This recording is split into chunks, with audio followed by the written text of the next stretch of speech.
చేసుకోండి. ఈరోజు అగ్రవర్ణ వాళ్ళు ఉన్నా కూడా వాళ్ళు కాదని బీసీలకు ఎందుకు ఇచ్చారనేది ప్రతి ఒక్క బీసీ సోదరులందరూ ఆలోచించాలి. ఒక్కసారి మీరు ఆలోచించండి.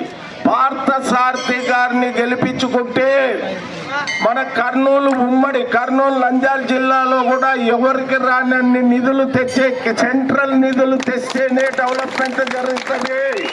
ఒక్కసారి మీరందరూ ఆలోచించండి.